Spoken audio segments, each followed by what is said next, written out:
Hello प्यारे बच्चों। तो बच्चों, जैसा कि आप जानते हो कि एनएससीपी की क्लासेस आपके लिए धुआंधार तरीके से चल रही है और उस पे कोर्स बहुत ही ट्रैक पर चल रहा है। तो जो बच्चे इस बारे में जानते हैं उनके लिए तो बढ़िया है। जो बच्चे इस बारे में नहीं जानते उनके लिए हमने सामने लिंक्स प्रोवाइड किए जो आपको डिस्क्रिप्शन में भी मिल जाएगी। तो फटाफट से जाइए और ओलंपियाड चैनल को सब्सक्राइब कीजिए, क्योंकि उससे आपको रेगुलर अपडेट्स मिलते रहेंगे ओलंपियाड के बारे में। तो हम बता देते हैं आज का हमारा मोटिव क्या है। हमारा आज का मोटिव है असाइनमेंट के सॉल्यूशंस डिस्कस करना। वो असाइनमेंट जो आप लोगों के लिए एनएससीपी की प्रिपरेशन के लिए प्रोवाइड किए गए हैं, मतलब जो आप एनएससीपी की प्रिपरेशन के लिए हम लोगों ने आपको प्रोवाइड किया, उसके वीडियो सॉल्यूशंस हम आप लोगों को प्रोवाइड कर रहे हैं, ताकि अगर किसी बच्चे को डाउट आता है तो उसे उधर उधर ना भटकना पड़े, वो डायरेक्ट जाए वीडियो सॉल्यूशन को देखे और अपने डाउट को क्लियर कर सके। ठीक है भाई? तो फटाफट से ये सारे लिंक्स हैं, ये सभी आपको ऐसे तो डिस्क्रिप्शन में मिल जाएंगे, वरना आपके पास ये इसका फोटो है ही तो देख लीजिएगा, आप टाइप करके भी इसको लॉग इन कर सकते हैं। हमारा टेलीग्राम चैनल भी है, हमारे क्लासेस के लिंक्स भी यहाँ पर प्रोवाइड किए गए हैं, लैंडिंग पेजेस भी आपके साथ शेयर किए गए हैं। तो फटाफट से जाइए और अपने ओलंपियाड के गोल को अचीव कर लीजिए। चलिए तो शुरुआत करते हैं। आज का जो हमारा टॉपिक है वो है unit and dimension and errors. Unit and dimension errors, इसको हम डिस्कस करने वाले हैं। वैसे तो देखिए यूनिट एंड डायमेंशन तो बहुत आसान टॉपिक है, लेकिन एरर थोड़ा सा बच्चों को परेशान करता है, तो उस पर हम ज्यादा फोकस करेंगे, एरर पर। ठीक है? इस सेक्शन में हमारे पास एक सेक्शन है, सेक्शन 1, जिसमें 1 से 20 सिंगल करेक्ट क्वेश्चंस हैं, जिसमें सिर्फ आपको सिंगल ऑप्शन मार्क करना है out of the given 4 options. ठीक है बच्चों? तो 20 क्वेश्चन है। इनकी जो मार्किंग स्कीम रहती है एज पर एनएससीपी रखी गई है, +3 for positive marking and -1 for negative marking. हो सके तो भैया मार्किंग स्कीम एक बार देख के चले जाइएगा, क्योंकि एनएससीपी में जनरली की बात करता हूं तो अभी रिसेंट ईयर्स में 60 क्वेश्चंस आने लगे हैं, 48 single correct and 12 multiple correct. ठीक है भाई? तो चलिए स्टार्ट करते हैं क्वेश्चन नंबर 1 से। The entropy of any system, ये हमें क्वेश्चन दिया गया है, इसमें हमें एंट्रोपी के बारे में बताया गया है। एस जो है वो एंट्रोपी है। नीचे देखिए एंट्रोपी की यूनिट भी दी हुई है, DQ/T। DQ/T का मतलब है energy per unit temperature, sorry, जो DQ है वो हमारा एनर्जी है पर यूनिट टेम्परेचर। ठीक है भाई? Energy per unit temperature. और ये हमें एंट्रोपी का एक फॉर्मूला दिया गया है, S = α² beta ln μkr/j beta square +3। यहां पर अलग अलग वैल्यू बताइए। म्यू नंबर ऑफ मोल्स है, J mechanical equivalent of heat है, K बोल्ट्जमैन कांस्टेंट है और R गैस कांस्टेंट है। ये सारी बातें हमें बताई गई हैं। आई होप यहां तक आपको कोई डाउट नहीं होगा। चलिए, तो हमसे कुछ सवाल पूछा गया, चूज द इनकरेक्ट ऑप्शंस। इसमें क्या क्या दिया गया है? Alpha and J have same dimension, मतलब अल्फा और जे की सेम डायमेंशन होगी, ऐसा बोला गया है। S beta K and mu R have the same dimension, ये कुछ वैल्यूज है जिनकी डायमेंशन सेम दी गई है। S and alpha have different dimensions, alpha and K have different same dimension. तो हम क्या करते हैं कि एक एक करके सबकी डायमेंशंस निकाल लेते हैं और फिर कंपेयर कर लेंगे कि सबकी डायमेंशंस सेम आ रही है या नहीं आ रही। ठीक? तो अपने पास कौन कौन सी क्वांटिटीज है जिनकी हमें डायमेंशन निकालनी पड़ेगी? हमें डायमेंशन की जरूरत है अल्फा की, अल्फा की निकाल लेते हैं, अल्फा की निकाल लेते हैं, अल्फा की निकाल लेते हैं, यानी हम अल्फा की डायमेंशन निकाल लेते हैं। दूसरा, यहां पर हमें जे की रिक्वायरमेंट है तो हम जे की डायमेंशन निकाल लेते हैं। यहां पर हमें एस की रिक्वायरमेंट है, एस चाहिए, बीटा चाहिए, के चाहिए, एस बीटा के और म्यू आर, एस बीटा के और म्यू आर। इन सब की अपन एक एक करके डायमेंशन निकाल लेते हैं और उसके बाद कंपैरिजन कर लेंगे कि कौन कौन से ऑप्शन सही हैं, कौन कौन से ऑप्शन गलत हैं। तो चलिए स्टार्ट करते हैं। सबसे पहले हम निकाल लेते हैं म्यू आर की डायमेंशन, क्योंकि म्यू आर आसान है। म्यू नंबर ऑफ मोल्स है और आर गैस कांस्टेंट है, मतलब कुल मिला के एनआर लिखा हुआ है। एनआर आप जानते हैं, आपने इक्वेशन पढ़ी होगी, पीवी = एनआरटी। यहां से एनआर की वैल्यू आ रही है PV/T। PV pressure into volume, इसकी अगर मैं डायमेंशन रख देता हूं तो मेरे पास म्यू आर की डायमेंशन आ जाती है pressure into volume. Pressure into volume जान लीजिए एनर्जी भी होता है। प्रेशर इंटू वॉल्यूम जब आप करते हो तो एनर्जी आ जाता है, which is ml2T-2 upon temperature को थीटा ले लेते हैं तो इसकी डायमेंशन ml2T-2 थीटा-1। तो हमने म्यू आर की डायमेंशन निकाल ली भाई। नेक्स्ट बात करते हैं। नेक्स्ट हमारे पास आ रहा है के। K की बात करें तो K is mechanical equivalent of heat. K जो है वो मैकेनिकल इक्विवेलेंट ऑफ हीट है। मैकेनिकल इक्विवेलेंट ऑफ हीट की बात करें तो ये हमारी डायमेंशनलेस वैल्यू होती है। इसका कोई यूनिट नहीं होता क्योंकि ये सिर्फ एक नंबर होता है 4.2। 1 कैलोरी इक्वल टू 4.2 जूल। तो जो 4.2 है वो मैकेनिकल इक्विवेलेंट ऑफ हीट है, मैकेनिकल इक्विवेलेंट ऑफ हीट। ठीक है भैया, थोड़ा आगे बढ़ते हैं। के आ गया, अब बात कर लेते हैं अल्फा, जे, एस और बीटा। जे क्या था? Sorry sorry sorry, K dimensionless नहीं होगा, जे डायमेंशनलेस होगा। J, sorry, J, J is dimensionless. J की कोई डायमेंशन नहीं है। एक minute, J is not dimensionless, एक मिनट रुकिएगा। J J J J J J हाँ ठीक है, जे हमारा डायमेंशनलेस होगा क्योंकि J mechanical equivalent of heat है। मैकेनिकल इक्विवेलेंट हो तो डायमेंशनलेस होगा। ठीक है ना, नंबर है 4.2। थोड़ा आगे बढ़ते हैं, और क्या है हमारे पास निकालने के लिए? सॉरी, जे निकाल लिया, अब के निकाल लेते हैं। के होता है बोल्ट्जमैन कांस्टेंट। बोल्ट्जमैन कांस्टेंट के लिए फॉर्मूला होता है एनर्जी इक्वल टू 3/2 kT। यहां से के की डायमेंशन जो आ रही है वो एनर्जी पर यूनिट टेम्परेचर आ रही है, यानी के की डायमेंशन है एनर्जी पर यूनिट टेम्परेचर। ये वही आ जाएगा mL2T-2 θ-1, यानी म्यू आर और के की डायमेंशन सेम आ गई। ठीक है भाई, थोड़ा सा आगे बढ़ते, क्या आ गया? Alpha S beta. अब बीटा की बात कर लेते हैं, how to find dimension of S. अच्छा, एस निकाल लेते हैं पहले। एस के लिए एनर्जी पर यूनिट टेम्परेचर दे ही रखा है, तो एस की डायमेंशन भी एनर्जी पर यूनिट टेम्परेचर है, तो ये डायमेंशन भी, सॉरी, ये डायमेंशन भी mL2T-2 θ-1 आ रहा है, सेम। ठीक है, एस भी आ गया। अल्फा और बीटा की बात करें तो ये एल के अंदर है, और ये अगर एल के अंदर है +3, 3 डायमेंशनलेस होता है तो पूरा भी डायमेंशनलेस होगा। इसका मतलब मैं बोल सकता हूं mu K R should be equal to J beta square. J हमारा डायमेंशनलेस है, यहां से देख सकते हो जे डायमेंशनलेस है। इसका मतलब, अच्छा, म्यू आर की अगर मैं बात करता हूं तो म्यू आर की डायमेंशन mL2T-2 θ-1। के की डायमेंशन की बात करूं वो भी mL2T-2 θ-1, और ये बीटा स्क्वायर के बराबर है, तो बीटा की वैल्यू आ गई √under mu K are. Mu R की डायमेंशन और के की डायमेंशन सेम है, तो ये अंदर डायमेंशन का स्क्वायर बन गया, यानी कि बीटा की डायमेंशन भी आ जाएगी mL2T-2 θ-1। मतलब बीटा की डायमेंशन भी सेम आ रही है mL2T-2 θ-1। अब बात करते हैं बाहर की, S is equal to alpha square beta, यानी S की डायमेंशन अल्फा स्क्वायर बीटा के बराबर होगी। अब आप देखिए, S और बीटा की डायमेंशन सेम है, S और बीटा की डायमेंशन सेम है, दोनों आपस में कैंसिल हो गए, तो अल्फा स्क्वायर बराबर 1, यानी अल्फा इज डायमेंशनलेस। तो अल्फा इज डायमेंशनलेस। कुल मिला के हमें सभी की डायमेंशन निकालनी है, और अब हमें ऑप्शंस कंपेयर करने हैं। जैसे पहला, alpha and J have same dimension. Alpha and J have same dimension, सही बात है भैया, A option is correct.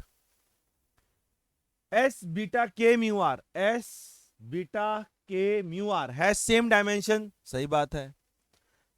S and alpha have different dimension, S and alpha have different dimension, सही बात है। Alpha and K have same dimension, alpha and K have same dimension, ये statement गलत है, और यही हमारा आंसर है, क्योंकि हमें इनकरेक्ट चूज करना है, तो D option is the answer, क्योंकि ये इनकरेक्ट है। तो बहुत ही सिंपल सा क्वेश्चन था, बस हमें डायमेंशन खेलना था, सबकी डायमेंशन हमें कैलकुलेट करनी थी, तो आंसर डी ऑप्शन है। Answer is D option. पीछे करते हैं, रुकिए, डी ऑप्शन। ठीक है भाई, सेकंड क्वेश्चन, हमें एक इक्वेशन दी गई है फोर्स के टर्म में, हमें कुछ चीजों की डायमेंशन बतानी है, A/B की, C/D की। ठीक है ना भाई, सबसे पहले तो समझिएगा कि साइन जो होता है या कॉस जो होता है दैट इज डायमेंशनलेस। साइन और कॉस डायमेंशनलेस होते हैं, मतलब कुल मिला के F इज इक्वल टू लिखा हुआ है A प्लस बी, डायमेंशन में अगर लिखें तो, यानी कुल मिला के F की डायमेंशन A के बराबर होगी जो कि B के बराबर होगी। प्रिंसिपल ऑफ होमोजेनिटी, ये आपको पढ़ाया जाता है यूनिट एंड डायमेंशन में, कि सिर्फ सेम फिजिकल क्वांटिटीज या सेम डायमेंशंस को ही ऐड या सबट्रैक्ट कर सकते हैं, तो इनको ऐड कर रहे हैं, इसका मतलब इनके डायमेंशंस सेम है। तो F और A और B की डायमेंशन सेम है, इसका मतलब A और B के डायमेंशन सेम है, मतलब ये डायमेंशनलेस होगा, तो फर्स्ट केस का आंसर होगा M0 L0 T0। ये गलत हो जाएगा, ये गलत हो जाएगा, ये गलत हो जाएगा, तो यही ऑप्शन बचता है जो आंसर होना चाहिए। लेकिन चलिए दूसरे ऑप्शन सी बाई डी की डायमेंशन चेक कर लेते हैं। अंदर आ रहा है सी टी, साइन के अंदर आता है एंगल साइन थीटा, और एंगल होते हैं डायमेंशनलेस। इसका मतलब सी टी हमारा डायमेंशनलेस है, यहां से सी की डायमेंशन आ गई t-1। सिमिलरली dx हमारा डायमेंशनलेस होगा, तो dx इज डायमेंशनलेस, यहां से d की डायमेंशन आ गई l-1। हमसे c बाई डी पूछा गया है, c बाई डी का फॉर्मूला हो जाएगा t-1 अपॉन l-1। ये हमारा बन गया lt-1, that is m0 l1 t-1। तो m0 l1 t-1 ये ऑप्शन करेक्ट है, C option is correct option. Principle of homogeneity का और एक दो पॉइंट्स के यूज है कि ट्रिग्नोमेट्रिक फंक्शन डायमेंशनलेस होते हैं, ठीक, इन पॉइंट्स का यहां यूज किया गया है। क्वेश्चन नंबर 3, थर्ड क्वेश्चन में हमें वही सेम वैसी इक्वेशन दी गई जैसे पहले दी गई थी, alpha equal to 2ma by beta log. अब लॉग जो होता है वो डायमेंशनलेस क्वांटिटी होती है, लॉग के जो अंदर आता है वो भी डायमेंशनलेस होता है। 1 तो डायमेंशनलेस है ही, इसका मतलब 2 beta L by M A dimensionless होगा। तो पहली इक्वेशन में लिख सकता हूं 2 beta L by M A dimensionless होगा। इसका मतलब कुल मिला के beta L by M A dimensionless होगा, बिकॉज 2 इज द नंबर और नंबर भी डायमेंशनलेस होता है। यहां से हमें इक्वेशन बन गई M A by beta, M A by beta की डायमेंशन एल आ जाएगी। एम ए बाई बीटा को इस साइड ले जाइए, एम ए बाई बीटा की डायमेंशन एल मतलब length. M A by beta क्यों निकाल रहा हूं, क्योंकि हमें अल्फा की डायमेंशन चाहिए, the unit of alpha is. बाहर से अगर देखें तो ये पूरा लॉग डायमेंशनलेस है, इसका मतलब अल्फा की डायमेंशन बराबर होगी 2 एम ए बाई बीटा के। 2 डायमेंशनलेस है, मतलब अल्फा की dimension M A by beta और M A by beta L यानी लेंथ है, लेंथ है तो इसकी यूनिट क्या आ गई, मीटर, यानी ये unit of alpha is metre. A option should be the correct answer. Check कर लीजिए ए ऑप्शन, ठीक है भाई। चलिए थोड़ा सा आगे बढ़ते हैं, बहुत ही बेहतरीन क्वेश्चन है। इसमें आपको एक इक्वेशन दी गई है जिसमें लेफ्ट हैंड साइड कोई वैल्यू है, राइट हैंड साइड कोई वैल्यू है। हमें बताना है कि ये जो पावर है n, ये n की वैल्यू क्या होगी, ठीक। तो सबसे पहले एक चीज देख लेते हैं, जो x है वो हमारे लिए लेंथ की तरह काम करता है, जो भी x है वो हमारे लिए लेंथ की तरह काम करेगा। dx को भी आप चाहें तो लेंथ ही मान सकते हैं, तो अगर x लेंथ है तो dx भी लेंथ है, ठीक। डिनोमिनेटर में अगर आप देखें तो 2ax और x स्क्वायर को आप सबट्रैक्ट कर रहे हो, सिर्फ सेम फिजिकल क्वांटिटीज को ऐड या सबट्रैक्ट कर सकते हैं। इसका मतलब 2ax की डायमेंशन x स्क्वायर की डायमेंशन के बराबर होगी, डायमेंशन सेम होनी चाहिए तभी ऐड या सबट्रैक्ट हो सकते हैं। 2 तो डायमेंशनलेस है ही, x और x कैंसिल हो जाने पर a की डायमेंशन x के बराबर आ जाती है, मतलब a भी तुम्हारा क्या है, लेंथ। अगर इस इक्वेशन को करेक्ट होना है तो लेफ्ट हैंड साइड की डायमेंशन और राइट हैंड साइड की डायमेंशन सेम होनी चाहिए। अगर इक्वेशन करेक्ट होनी चाहिए तो LHS की डायमेंशन RHS के बराबर होनी चाहिए। अब देखते हैं, x लेंथ है, a लेंथ है, दोनों लेंथ है, a और x बराबर है। a और x अगर बराबर है तो ये डायमेंशनलेस हो जाएगा, 1 भी डायमेंशनलेस, साइन भी डायमेंशनलेस, मतलब ये पूरा डायमेंशनलेस। लेफ्ट हैंड साइड की बात करें, x हमारा लेंथ है, dx हमारा लेंथ है अपॉन अंडर रूट ऑफ ये x है, x square minus X square, यानी दोनों ही x स्क्वायर हो गए। x स्क्वायर का रूट x, x भी हमारी लेंथ है, is equal to, right hand side में बात करें तो लेंथ की पावर n, क्योंकि a हमारी लेंथ है। यहां से सॉल्व करने पर आप देख सकते हो n की वैल्यू 1 आ रही है, बिकॉज l की power n is equal to l की power 1, that means n is equal to 1, यानी आंसर सी ऑप्शन होना चाहिए। Answer should be C option, C option is the correct. समझ में आ गया। तो यहां पर भी प्रिंसिपल ऑफ होमोजेनिटी का यूज आ रहा है, मतलब यूनिट एंड डायमेंशन की प्रॉपर्टी का यूज है कि कोई इक्वेशन अगर करेक्ट है तो लेफ्ट हैंड साइड की डायमेंशन और राइट हैंड साइड की डायमेंशन इक्वल होंगे तभी करेक्ट हो सकता है, वरना करेक्ट नहीं हो सकता, ठीक है भाई। फोर्थ के बाद फिफ्थ क्वेश्चन, ये भी हमें एक इक्वेशन दी गई है, क्वांटिटी अल्फा, अल्फा के कोई फॉर्मूला दिया गया है जहां h जो दिया गया है वो रिड्यूस्ड प्लैंक कांस्टेंट है, कुल मिला के h/2π and c speed of light, the dimensions of alpha is. हमें इस अल्फा की डायमेंशन निकालनी है। अल्फा की डायमेंशन देखिए, ये 1/4π एप्सिलॉन नॉट लिखा हुआ है, 1/4π एप्सिलॉन नॉट होता है इलेक्ट्रोस्टैटिक्स में k, Q1 Q2 by r²। तो ये हमारा k बन गया k Q1 Q2, e square को लिख दिया e into E, divided by C into H bar को लिखा h upon 2 pi, reduced Planck constant को हमने ऐसे लिख दिया। अब आप एक काम कीजिए, इसको आर स्क्वायर से मल्टीप्लाई आर स्क्वायर से डिवाइड कर दीजिए। इसको जानबूझ के करने का फायदा ये है, ये तुम्हारा इलेक्ट्रोस्टैटिक फोर्स बन गया के Q1 Q2 bye are square, ये हमारा इलेक्ट्रोस्टैटिक फोर्स बन गया। यानी कुल मिला के ये पूरी वैल्यू को मैं फोर्स लिख सकता हूं into 2 pi into R square divided by H C. इसमें अगर बात कहूं तो ये R और R को अलग अलग कर लीजिए, ये तुम्हारा एच सी बाय आर बन गया। H C by R, H C by lambda, H C by lambda भी तुम्हारी एनर्जी होती है, लैम्डा जहां लेंथ है। तो ये H C by R, R भी एक लेंथ ही होता है भैया, आर मतलब डिस्टेंस, डिस्टेंस मतलब लेंथ, वेवलेंथ भी एक लेंथ होती है। ये एच सी बाय लैम्डा लिखा हुआ है, तो ये एनर्जी बन गई 2 pi into F R divided by energy. 2 pi dimensionless है, F into R, force into distance भी एनर्जी होता है, वर्क होता है, एनर्जी होता है, ठीक। तो फोर्स इंटू डिस्टेंस वर्क बन गया, वर्क ही एनर्जी है, तो ये ऊपर एनर्जी बाय एनर्जी लिखा हुआ है 1 आ गया, इसका मतलब ये डायमेंशनलेस आ गया। The quantity alpha is dimensionless, m0 l0 t0 i0, answer is A option. सब कुछ जीरो होना चाहिए, आंसर इज ए। तो इसमें सिंपल सा आपको यूनिट एंड डायमेंशन की चीजें खेलनी थी, आपको बनाते हुए जाना था टर्म्स और उनकी डायमेंशंस कैलकुलेट करते हुए जाना था, मैनिपुलेट करना है मतलब कुल मिला के फॉर्मूले को। क्वेश्चन नंबर 6, क्वेश्चन नंबर 6 में हमारे पास क्या है, the velocity of water waves में डिपेंड ऑन, मतलब जो वेलोसिटी है, पानी की जो वेलोसिटी है वो डिपेंड कर रही है वेवलेंथ पर, मान लो वेवलेंथ की पावर x पर, डेंसिटी की पावर y पर, क्योंकि पावर तो कुछ भी हो सकती है, and acceleration due to gravity की पावर c पर, सॉरी एक्स वाई जेड होता है ना, c कहां से आ गया। तो इन तीन चीजों पर ये वैल्यू डिपेंड कर रही है भाई, है ना भाई। वेवलेंथ पर दिखाया गया है, डेंसिटी पर बोला गया है, और एक्सेलरेशन ड्यू टू ग्रेविटी पर। तो the method of the dimension gives the relation between these quantities as. तो हमें इस फॉर्मूले से क्या क्या पता लग सकता है, तो चलिए स्टार्ट करते हैं। इसके अगर फॉर्मूले को करेक्ट होना है तो लेफ्ट हैंड साइड और राइट हैंड साइड की डायमेंशन सेम होनी चाहिए। That means left hand side की dimension LT-1 should be equals to, lambda एक लेंथ है तो लेंथ की पावर x, डेंसिटी, डेंसिटी की डायमेंशन होती है ml-3, मास अपॉन वॉल्यूम की power y, g acceleration due to gravity है LT-2 की पावर z। पावर को अगर मैं कंपेयर कर लूं, यहां मास की पावर है 0 इक्वल टू, यहां पर बात करें तो मास की पावर y, लेंथ की पावर x-3y प्लस z, यहां से x आएगी, यहां से -3y आएगी, यहां से z आएगी। t की बात करें तो t सिर्फ यही है -2z। बस अब सीधा सीधा कंपैरिजन कर लो, आपको वैल्यूज पता लगती जाएंगी।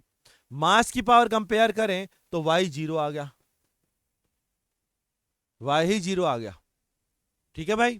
थोड़ा आगे बढ़ते हैं, अगर t की पावर कंपेयर करें तो वैल्यू आ जाएगी -1 equal to -2z, that means z is equal to half.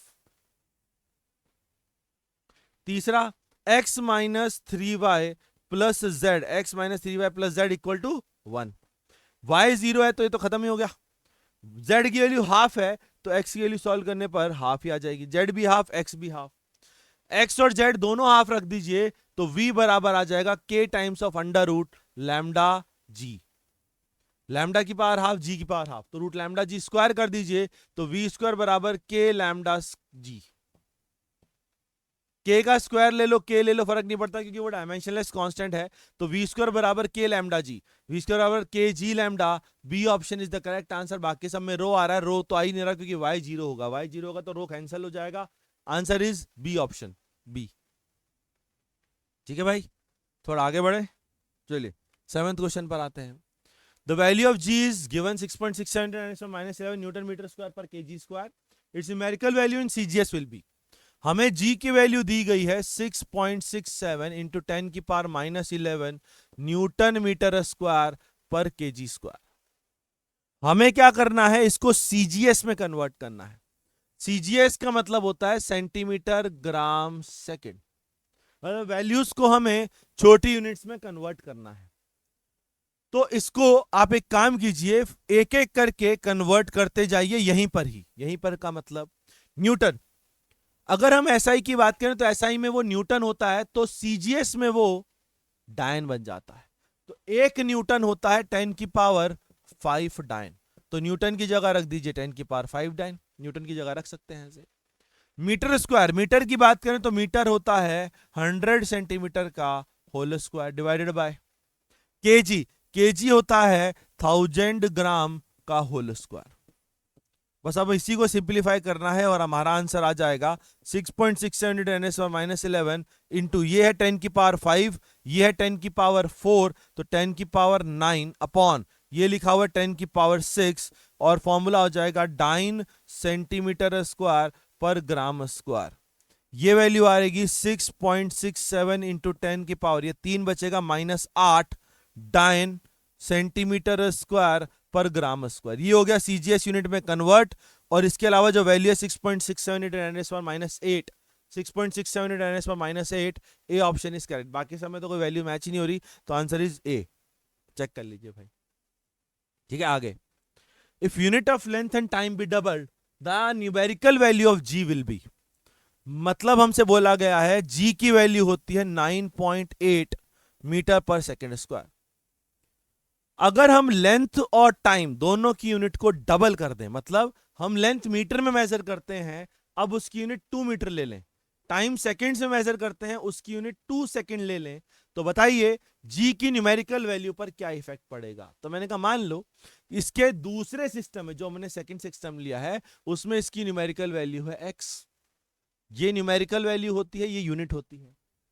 अब क्वेश्चन देने वाला कहना चाह रहा है कि हम यूनिट जो है वो मीटर नहीं ले रहे, हम यूनिट क्या ले रहे हैं, 2 मीटर। तो मीटर की जगह हमने रख दिया 2 मीटर, क्योंकि यूनिट डबल हो गई है। सेकंड की जगह क्या ले लिया, 2 सेकंड का होल स्क्वायर, मीटर पर सेकंड स्क्वायर। मीटर की जगह 2 मीटर, सेकंड की जगह 2 सेकंड। तो इसको सॉल्व कर लेते हैं। 9.8 मीटर पर second square equal to x times of, ये आ गया 2 metre upon 4 second square. Metre second square cancel हो गया, 2 से 2 कैंसिल हो गया, x की वैल्यू आ रही है 19.6। यानी न्यूमेरिकल वैल्यू आप देख रहे हो डबल हो रही है, 9.8 का डबल हो रही है, तो answer will be doubled. Answer will be A option. मतलब अगर लेंथ की यूनिट और टाइम की यूनिट को डबल कर दें तो जी की वैल्यू, न्यूमेरिकल वैल्यू भी डबल हो जाएगी। ठीक है ना भाई, चलिए आगे बढ़ते हैं। अब आते हैं एरर के क्वेश्चंस पर। अभी एरर के क्वेश्चन यहां पर आ गए हैं। 9th, the number on circular division shown on the screw gauge is 50। मतलब जो सर्कुलर डिवीजन आपको दिखाया गया उसमें टोटल डिवीजन 50 है। It moves 0.5 metre on the main scale for 1 revolution. एक रोटेशन पर वो 0.5 mm सरकता है। तो जो पिच होती है, क्या होती है भाई, पिच होती है एक, सॉरी नॉट पिच, हाँ पिच, एक होती है एक सर्कल में कितना आगे एडवांस हुआ। तो एक कंप्लीट रोटेशन में 0.5 mm हुआ, तो पिच हो गई 0.5 mm। पिच से लीस्ट काउंट डिफाइन किया जाता है। Least count is pitch divided by number of divisions on circular scale. Pitch हमारी 0.5 mm है और सर्कुलर डिवीजन 50 है, तो इसमें हमारा लीस्ट काउंट आ गया 0.01 mm। चेक कर लीजिए 0.01 ही आएगा क्या, हाँ 0.01 mm लीस्ट काउंट आ जाएगा। ठीक है ना भाई। अब हमसे क्या बोला गया है कि हमने जब बॉडी रखी, देखिए पहले से सर्कुलर डिवीजन रीडिंग दिखा रहा है 5, जब हमने कोई बॉडी रखी तो ये 2 मेन स्केल दिखाने लग गया और 25 सर्कुलर स्केल दिखाने लगा। इसका मतलब मेन स्केल में वो 2 डिवीजन आगे बढ़ा। तो अगर मैं रीडिंग की बात करूं, रीडिंग होती है main scale reading. Main scale में ये 2 डिवीजन आगे बढ़ा। मेन स्केल का एक डिवीजन 0.5 mm है, मेन स्केल का एक डिवीजन 0.5 mm है, 2 दिखा रहा है, इसका मतलब 2 बार ये एडवांस हुआ होगा। तो 2 इंटू 0.5 mm, एक बार एडवांस होने पर 0.5 mm, तो 2 बार होने पर 2 इंटू 0.5 mm, क्योंकि मेन स्केल की रीडिंग 2 है। लेकिन सर्कुलर स्केल 25 पे आ गया। अच्छा बात, सर्कुलर स्केल पहले 5 पर था, 25 पर आ गया। इसका मतलब सर्कुलर स्केल 25 नहीं रोटेट हुआ, सर्कुलर स्केल 20 रोटेट हुआ। तो उसकी वजह से भी रीडिंग ऐड होगी, और उसकी वजह से रीडिंग होगी सर्कुलर स्केल का division into least count. Circular scale का डिवीजन जो भी वो रोटेट हुआ इनटू लीस्ट काउंट, और लीस्ट काउंट है 0.01 mm। ये आपको इसकी रीडिंग लेना सिखाते होंगे, main scale reading plus least count into circular scale reading.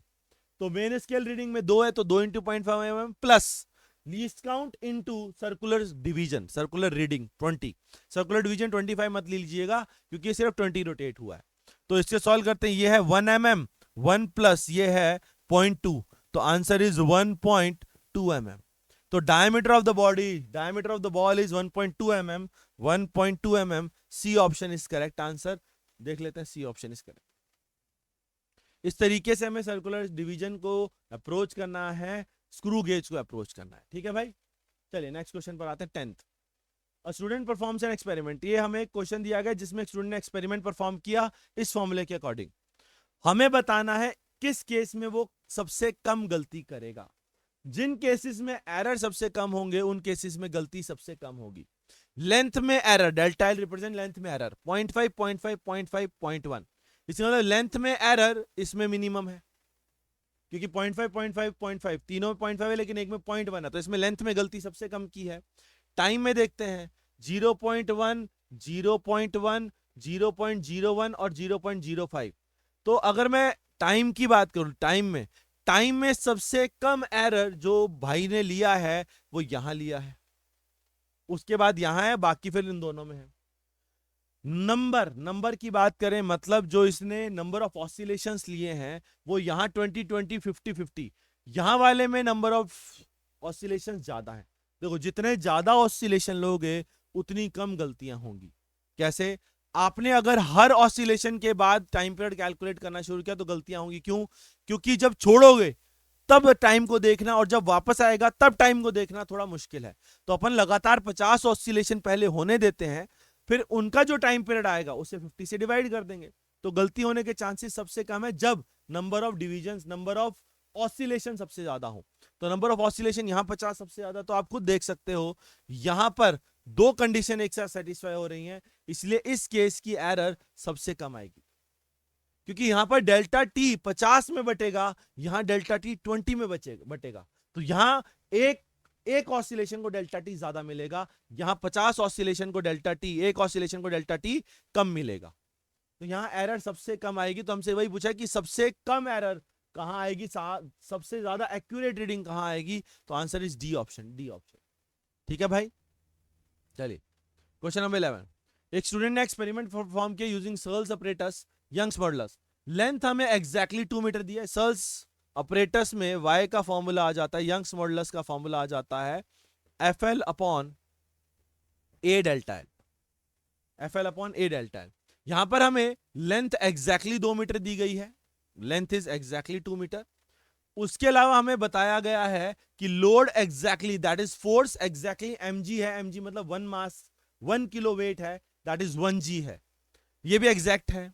उसके अलावा एरिया, एरिया होता है पाई आर स्क्वायर, डायामीटर की वैल्यू 0.4 mm विद सर्टेनिटी बता रखी है, और डेल्टा एल की वैल्यू मतलब एलोंगेशन की वैल्यू भी उसके एरर के साथ बता रखी है।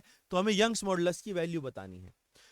सबसे पहले यंग्स मॉडुलस में एक वैल्यू है, उसमें एरर है, तो हम यंग्स मॉडुलस की वैल्यू अलग और एरर अलग बता देते हैं। पहले वैल्यू बता देते हैं।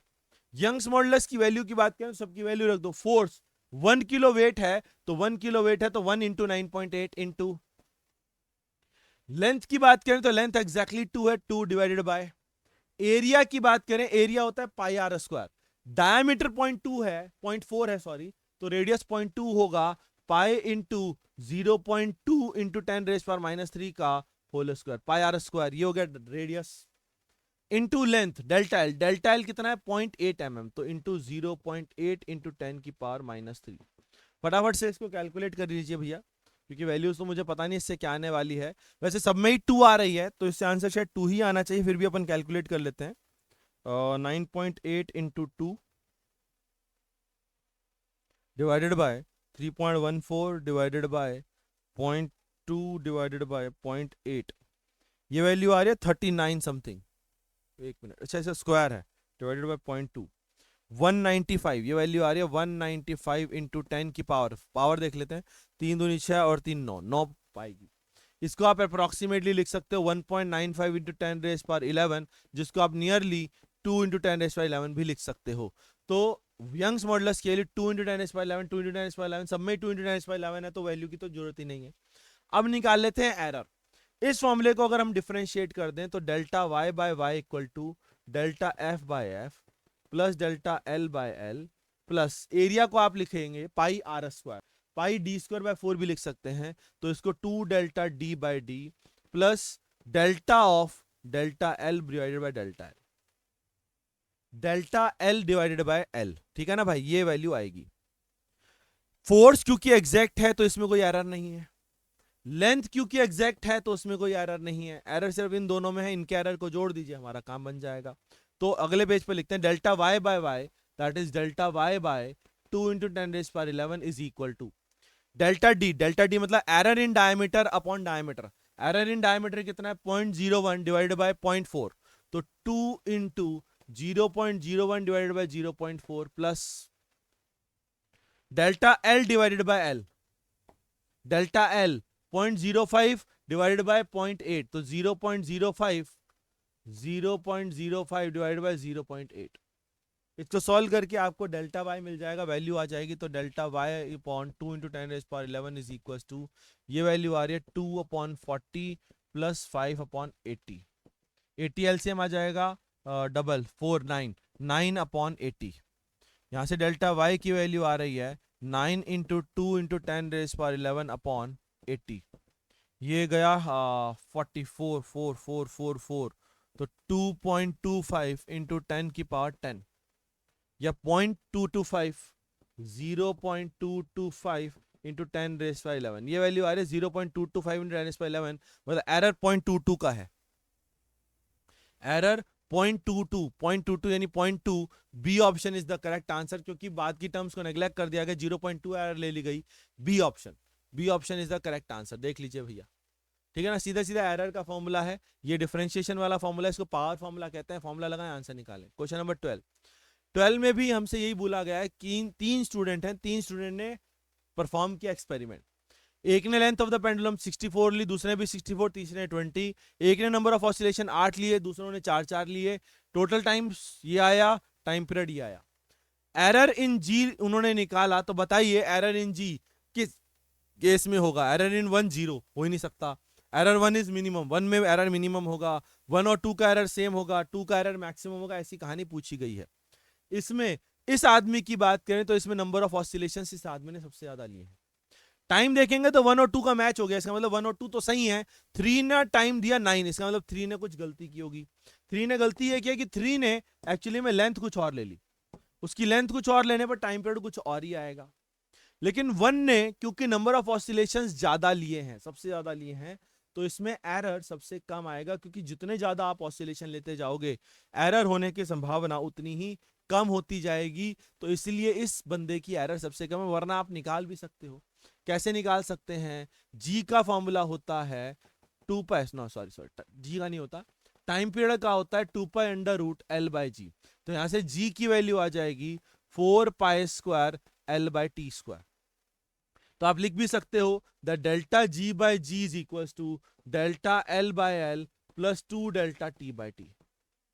अब आप इसमें सारी वैल्यूज रख करके देख सकते हो, delta L error in L 0.1, delta T error in T 0.1, और एल और टी की वैल्यू आप रख करके देख सकते हो कि किस केस में एरर मिनिमम आएगा, तो जिस केस में एल ज्यादा हो टी ज्यादा हो उसमें एरर मिनिमम आएगा, एल ज्यादा इन दोनों के लिए है, टी ज्यादा इसके लिए, तो इसमें एरर मिनिमम आएगा, तो even is minimum, B option is correct answer, B option is the answer, ठीक है ना भैया। तो एरर मिनिमम के लिए एल और टी ज्यादा चाहिएगा, क्योंकि ये दोनों तो सेम ही है, एल और टी ज्यादा 1 बॉडी के लिए, 1 आदमी के लिए है, ठीक है ना भाई, ठीक है। एक vernier calliper has 1 mm marks on the main scale, मतलब उसकी मेन स्केल डिवीजन 1 mm है, ठीक है, आगे बढ़ते हैं।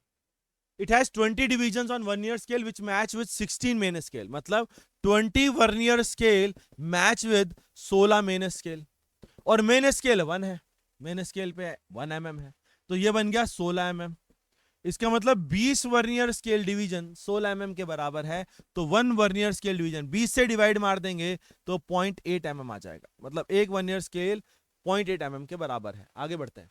For this vernier calliper least count is, least count का फॉर्मूला होता है 1 main scale division minus 1 vernier scale division, main scale पे जो डिवीजन थी वो थी 1 mm, वर्नियर स्केल की डिवीजन हमने निकाली 0.8 mm, तो ये वैल्यू आ गई 0.2 mm, तो least count of the vernier scale is 0.2 mm which is D option, D option is the correct answer. सीधा सीधा लीस्ट काउंट का क्वेश्चन था भाई, लीस्ट काउंट का बस जिसको फॉर्मूला पता हो वो बहुत इजीली सॉल्व कर लेगा। नेक्स्ट क्वेश्चन देखते हैं भाई। जब तक आप पढ़िए the density of solid the diameter of the ball is, ठीक है।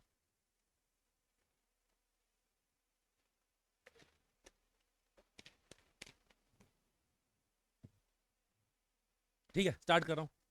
इसमें हमारे पास क्या है, the density of the solid ball. हमारे पास एक सॉलिड बॉल है, उसकी डेंसिटी हमें निकालनी है। देखिए डेंसिटी होती है मास अपॉन वॉल्यूम। मास अपॉन वॉल्यूम, वॉल्यूम की बात करें तो 4/3 पाई आर क्यूब होता है, लेकिन यहां पर क्योंकि बात डायमीटर की चल रही है तो अपन डायमीटर के टर्म में बात करते हैं। आर को लिख सकते हैं d/2, तो d/2 का होल क्यूब, यानी कुल मिला के m अपॉन 4/3 पाई d³/8। ये कट गया 2, 6, 6, तो ये बन गया 6m divided by pi d³।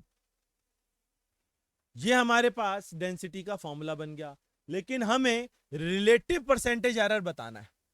अब रिलेटिव परसेंटेज एरर क्या होता है, इसको डिफरेंशिएट मार दो तो आप लिख सकते हो delta rho by rho is equal to delta m by m plus 3 delta d/d।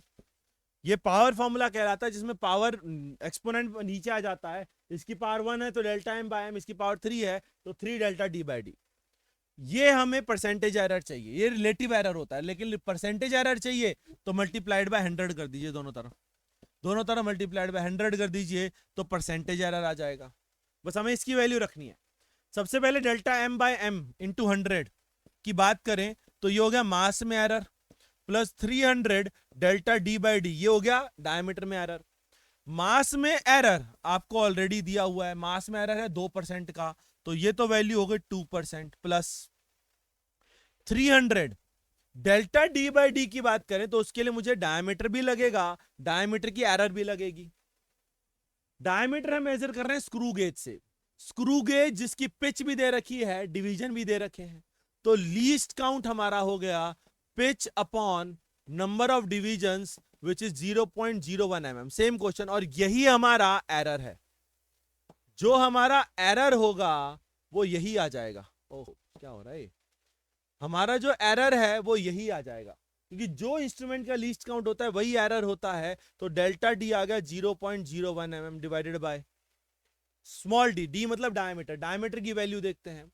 उसने बोला है मेन स्केल की रीडिंग 2.5 है, सर्कुलर की 20 है, तो हमारी जो डायमीटर की रीडिंग होगी वो होगी main scale reading which is 2.5 mm, जो कि अब की बात डायरेक्ट दे दी गई, plus least count into circular scale division, और सर्कुलर स्केल डिवीजन अब की बार एग्जैक्ट 20 दे रखा है, क्योंकि पहले कोई रीडिंग थी नहीं।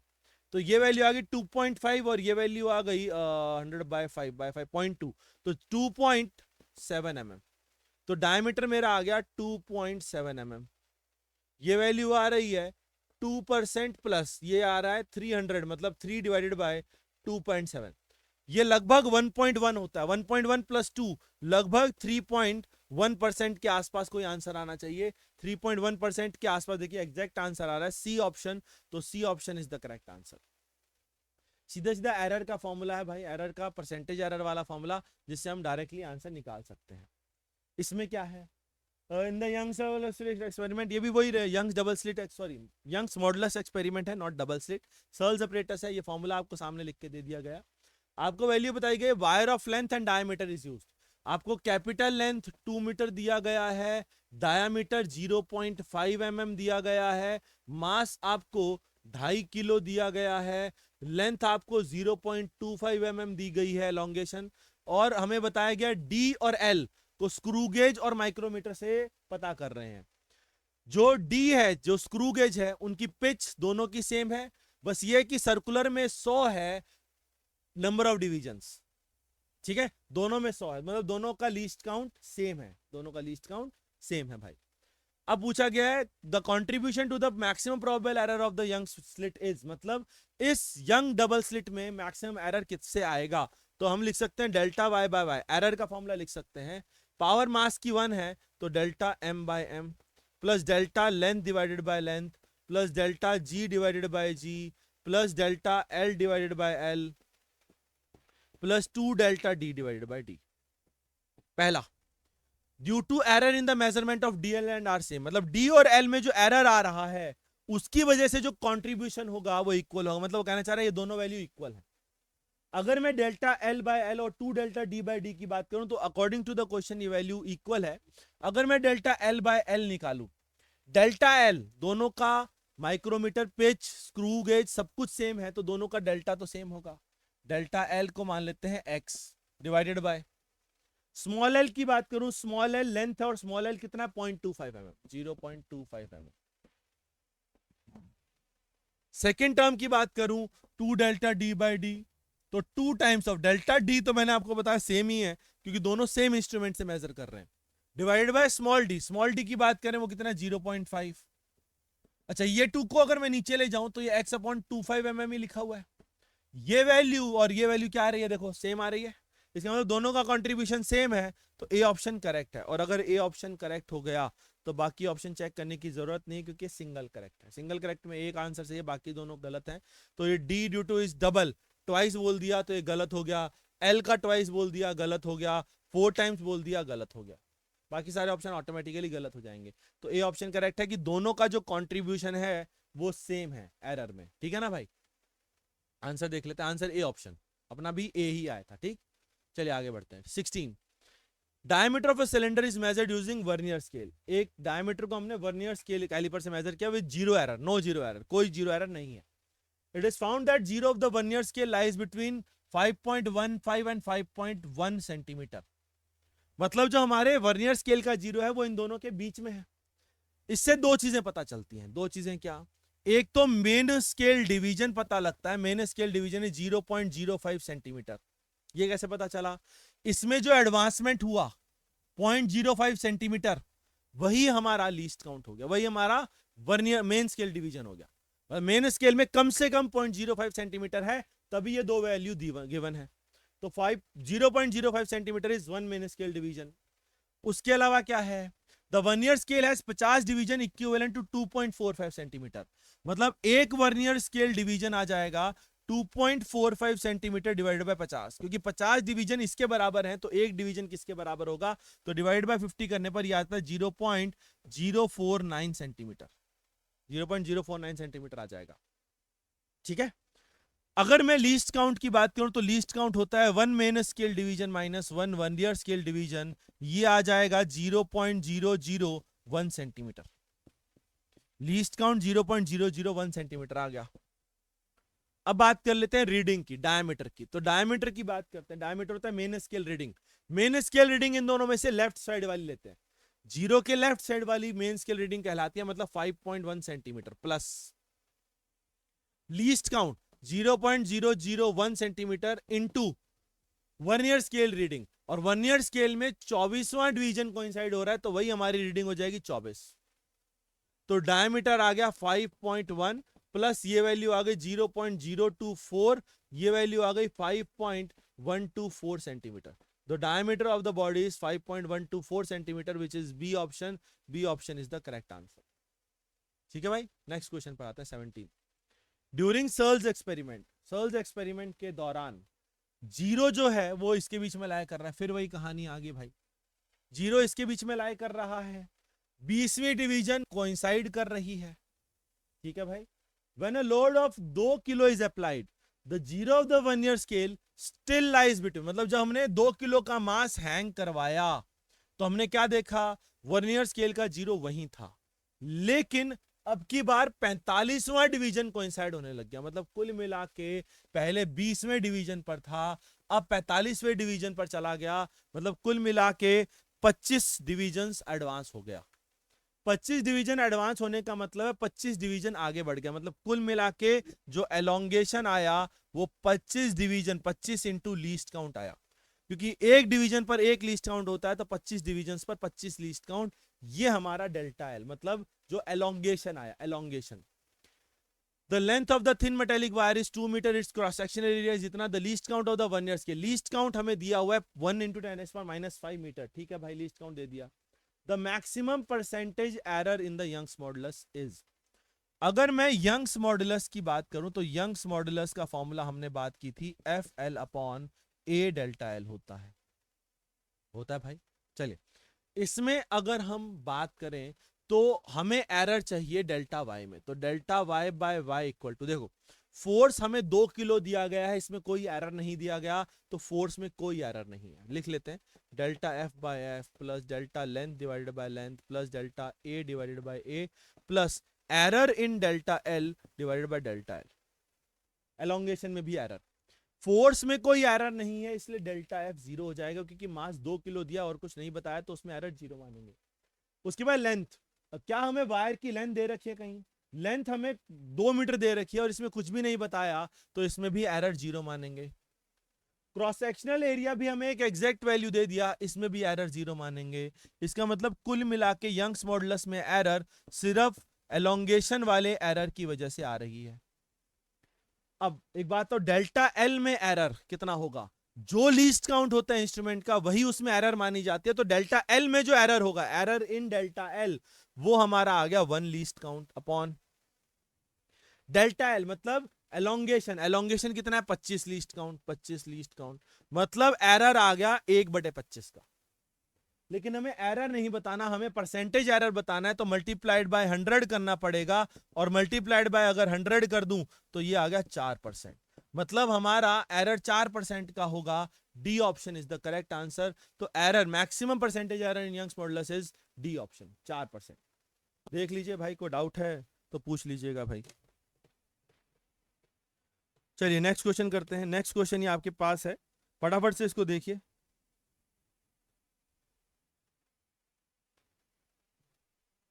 The length of a rectangular plate is measured by metre scale. हमने लेंथ को मेजर किया मीटर स्केल से, तो वो आई 10.0 सेंटीमीटर। इसका एरर हम डायरेक्ट बोल सकते हैं 0.1 सेंटीमीटर होगा, क्योंकि जहां तक रीडिंग दी गई है वही उसका एरर है, और वो बाद में दिया भी है। The least count of the metre scale is 0.1। Obviously भी लिख दिया, ऑब्वियसली इसलिए क्योंकि आपको सोचना था कि ये फर्स्ट डेसिमल तक दिया गया, तो एरर भी फर्स्ट डेसिमल तक होगा। सिमिलरली द विड्थ, विड्थ को हमने मेजर किया 1.00 सेंटीमीटर, तो एरर इन विड्थ आ गया 2 डेसिमल तक 0.01 सेंटीमीटर, जो कि आगे दिया है obviously 0.01 centimetre. The maximum permissible error in area, area में एरर बताइए। एरिया होता है लेंथ इनटू ब्रेड्थ, तो delta A by A, error in A is equal to delta L by L plus delta W by W. हमें error चाहिए, permissible error मतलब delta A चाहिए, तो delta A divided by area. Area है length into W, length into width, length into width करेंगे कितना आ जाएगा 10 centimetre square is equal to right hand side delta L by L, delta L by L 0.1 divided by 10 plus 0.01 divided by 1, ये आ गया delta A by 10 is equal to, ये value आ गई 1/100 प्लस 1/100 विच इज 2/100। यहां से delta A निकाल लीजिए, मुझे दिख रहा है डेल्टा ए 0.2 सेंटीमीटर स्क्वायर, ये 10 से 10 गया, 0.2 centimetre square is the error, 0.2 centimetre square. A option should be the correct answer, answer is A option. बहुत ही आसान क्वेश्चन था भाई, है ना, सीधा सीधा बस आपको एरर का फॉर्मूला लिखना था और उसके बेसिस पर आपको सॉल्व करना है। चलिए आगे बढ़ते हैं। एक मिनट, 19th क्वेश्चन बीच में रह गया था, सॉरी 18th है ना, एक मिनट, 18th हमने कर लिया, 19th पर आता है। An experiment measure quantities x, y, z and then t is calculated from the data। ये t दिया हुआ है x, y square by z क्यों, बहुत ही आसान क्वेश्चन है। 3 में x, y, z में परसेंटेज एरर दिए हैं, t में परसेंटेज एरर पूछा है, सीधा पावर फॉर्मूला लगेगा delta t by t is equal to delta x by x plus 2 delta y by y plus 3 delta z by z। सीधा सीधा एरर का फॉर्मूला लगेगा, जो पावर है वो नीचे आ जाती है, तो delta X by X plus 2 delta Y by Y plus 3 delta Z by Z. अब इनका परसेंटेज एरर रख दो, delta X by X, X में परसेंटेज एरर कितना है 1%, plus 2 into delta Y by Y में 3%, plus 3 into delta Z by Z में 2%, तो ये वैल्यू आ रही है 1% plus 6% plus 6%, answer should be 13%। 13% का एरर आना चाहिए, D option should be the answer, answer is देख लेते हैं डी ऑप्शन 13%। ठीक है भाई, last 2 resistors R1 and R2 are given, the equivalent resistance is, series में जोड़े गए हैं, सीरीज में हमें पता है R इक्विवेलेंट होता है R1 प्लस R2, तो R इक्विवेलेंट मेरा आ गया 24 प्लस 8, 24 प्लस 8 तो ये आ गया 32, तो आंसर R इक्विवेलेंट का 32 ओम होना चाहिए। अरे 32 तो सब में, बस डिफरेंस है इसके एरर में, मतलब 0.33, 0.8, 0.2, 0.5। अब एडिशन में क्या होता है, एडिशन में डायरेक्ट एरर ऐड हो जाता है, that is delta R1 plus delta R2। Addition हो या सब्ट्रैक्शन, दोनों में एरर डायरेक्ट जुड़ जाता है। तो एरर R1 का है 0.5 प्लस 0.3, R2 में एरर है 0.3 का, तो ये टोटल एरर आ गया 0.8 का। तो answer should B 32 ohm plus minus 0.8 ओम। तो 32 प्लस माइनस 0.8 मुझे बी ऑप्शन में दिख रहा है, बाकी किसी में नहीं है, तो आंसर इज बी ऑप्शन। इसी के साथ हमारा असाइनमेंट यूनिट एंड डायमेंशन समाप्त होता है। आई होप आपको ये असाइनमेंट सही लगा होगा, अच्छा लगा होगा, मजे आए होंगे इसको डिस्कस करने में, आपके बहुत कम डाउट्स रहे होंगे, इसलिए आपको इस वीडियो की बहुत कम जरूरत पड़े ये मैं आशा करता हूं। लेकिन एनएससीपी के बच्चे जो भी प्रिपरेशन कर रहे हैं वो तो अच्छी बात है, वो तो कहीं ना कहीं से कर रहे होंगे, लेकिन जो बच्चे इसकी प्रिपरेशन करना चाहते हैं वो फटाफट से अनअकैडमी को सब्सक्राइब करें, वहां जाएं, एक बार चैनल को देखें, लैंडिंग पेजेस को देखें, आपके लिए बहुत मेहनत कर रहे हैं टीचर्स, रेगुलरली क्लास चल रही है एनएससीपी लेवल पर, प्रैक्टिस के साथ डाउट सेशंस लग रहे हैं, असाइनमेंट्स वगैरह मिल रहे हैं, मतलब आपके लिए बहुत मेहनत की जा रही है, आपके लगातार टेस्ट हो रहे हैं, हर महीने टेस्ट हुआ जा रहा है एनएससीपी के ओलंपियाड लेवल पर, बहुत धुआंधार आप प्रैक्टिस कर रहे हो। तो जो बच्चे एनएससीपी या फिजिक्स के, या मैं तो कह रहा हूं कोई भी ओलंपियाड की प्रिपरेशन करना चाहता है, तो फटाफट से हमें सब्सक्राइब करें, जाएं और एक बार देखें, मतलब विजुअलाइज करें, जब पसंद आएगा तो ही आप उसको ज्वाइन करेंगे, तो फटाफट से जाके देखें क्योंकि पसंद आना लाजमी है। मिलते हैं ऐसे किसी और असाइनमेंट के साथ, ऐसे असाइनमेंट्स आपके साथ मिलते रहेंगे। चलिए बाय बाय।